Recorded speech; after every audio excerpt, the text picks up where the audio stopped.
Hi, this is Mr. Wedge, and today we're going to draw a landscape using something called atmospheric perspective. And if you already know how to shade, we're going to be using value, so light and dark. And for this, all you'll need is a paper and a pencil. And if you don't have a pencil, a pen will work too. So I'm going to show you two different ways to do it. So first, we need to know that if we color with a pencil, we're shading because there actually is no color, it's just gray. And you can make shadows and you can make things look realistic that way.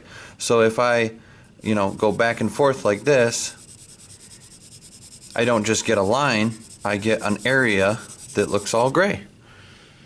But if I do it a lot harder, it'll be darker. So now I'm coloring or shading, but I'm pushing down a lot harder. And if I do it lighter, I'll get a lighter value.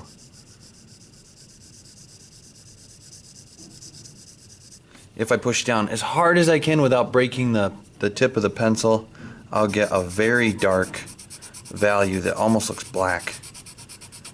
So that's as dark as I can get because that's as hard as I can push down without breaking my pencil. And if you just use the weight of the pencil, not pushing down at all, you'll get the lightest value you can get. There we go. And that's a value scale because you could count white as a value, but this is very light, medium, dark, and black. And we're going to use that to make our landscape today. And we're going to use something called atmospheric perspective. And that was discovered a long time ago, and it means that when things get farther away, they don't just get smaller, they get lighter too. The value gets lighter because it mixes with the atmosphere, with the air. And believe it or not, even though air looks clear, over many, many miles, it looks like it will change things. It'll make things look different. Air does. It'll make things look bluer. It'll make them look less colorful. You won't see as much detail, and it'll make things look lighter, and we're going to use that today. So, first thing we need to do is just put a rectangle inside our paper. And this is for two reasons. One, so that we have a nice border and our paper is going to look nice. It's almost like a picture frame. But also so we don't have quite as much work to do. We're going to be shading a lot, so this way we won't have as much area to shade. And then I'm going to try to imagine a landscape, so all the hills and the mountains. And I'm going to start in the back and work toward the front. So I'm going to start at the top and work toward the bottom. Because as things get closer to you on the ground, they get farther down. So maybe way in the back, there's some hills. So there we go. And imagine that's like 40 miles away. And then down here, we'll have another area, but it doesn't have to look the same. Maybe there's like a mountain right here. Maybe there's some jagged mountains. It's an imaginary landscape that we're doing. So now I have a few different sections, and this will be the sky. And now I'm going to get even closer. So maybe we could do some overlapping too. So maybe there's a rolling hill right here, and maybe there's another little hill behind it that comes in and just kind of disappears behind it. So this is the sky. These are the hills very far away. These are some mountains, these are some hills, and this one's behind this one. And then once we're up close, we might see we might see more detail, like maybe there's a tree right here. Maybe there's some grass. So now we're very close to us. And you might even see something like the outline of a house or something. So now we're getting more detailed because this is the foreground. So we have the sky and the background, the middle ground, and the foreground. And now we're going to start shading, but if we're shading up here, it's going to be very, very light. We're not going to shade very much. So I'm not going to press down very much, but I'm going to shade this whole area here as lightly as I can. I'm not pushing down very hard because it's far away. And whatever color the hills are is mixing with the atmosphere. And that's how atmospheric perspective works.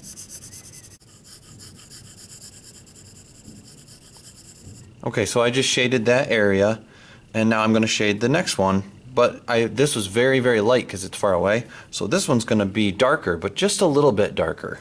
So I'm going to shade this next area, these mountains. But I'm going to push down a little bit harder than I did before, and I'm going to keep going until I fill up this whole area.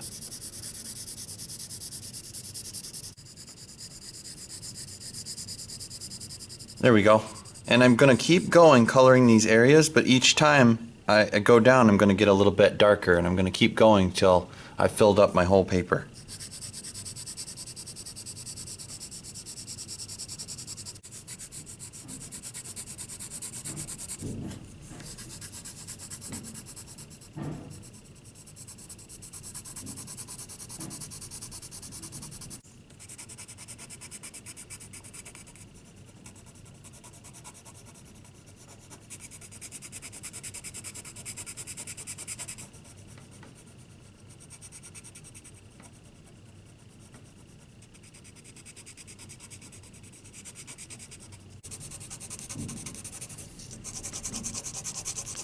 So there we go. There's a landscape that uses atmospheric perspective because things get lighter as they get farther away.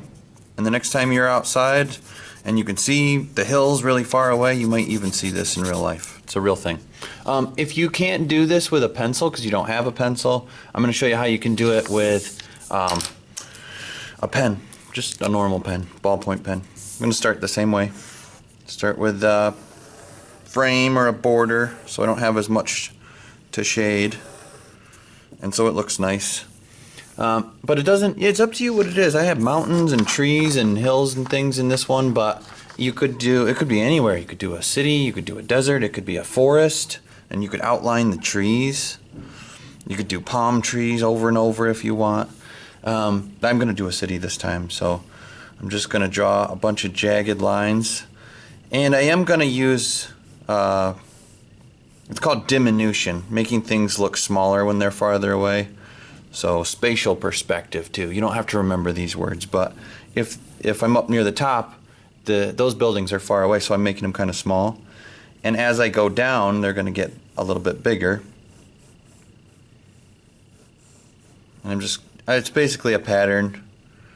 You can go over, up, over, down, over, up, over, down, over, up, over, down, like that. So there's a city. But if you don't have a pencil, then it doesn't matter how hard you push down or lightly you push down. You won't be able to get these different values, but there's a trick in art. And I'm going to zoom in to show you. It's called hatching and cross hatching. And if all you have is pen and ink, then you can actually kind of fake it a little bit. So if I put lines kind of far apart like this, when I zoom out, my eyes will kind of see that like it's gray. Light gray. And if I put the lines closer together like this, when I zoom out, that'll look a little bit darker. And if I put them even closer together, it'll look even darker. And if that's not dark enough, you can do something called cross hatching. So if you do lines go in the same direction, that's a kind of shading with a pen. It's called hatching. And if I cross them over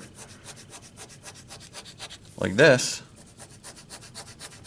that's called cross hatching, and you can see they get darker. And then if you step back and look at it, your eyes just kind of mix it and it just looks gray to you. So kind of the same thing we did with the pencil. And you can get a lot darker too, but you get the idea. So now that I have this, I'm going to shade it the same way, but I'm going to use hatching and cross hatching. So these buildings that are far away, I'll make my lines kind of far apart. And as I go down, my lines will get closer together. And near the bottom where I want it to be really dark, I can use cross hatching, because when the lines cross over, they're going to look even darker. So I'll keep going until I fill up this whole paper. Okay, so there's two different ways to make a landscape using atmospheric perspective, and they're both good. It just depends on what you have to work with. With a pencil, you get different values, light and dark, by using pressure, how hard you push down. If you have a pen, then you just use lines, and how far apart are they or how close together are they? That's what determines your value. So even though this might look gray, if you zoom in, you'll see it's just made of lots of little lines close together. And if they are all going parallel to each other, that's hatching. And if they cross over each other, like this, that's called cross-hatching, because they intersect. So, but you don't have to do both, just pick one, and it doesn't matter what it is, where it is. It doesn't matter if it's a desert, mountain, city, farm, your backyard. Just use atmospheric perspective because it's a cool trick to make your landscapes look more realistic. So work hard and have fun.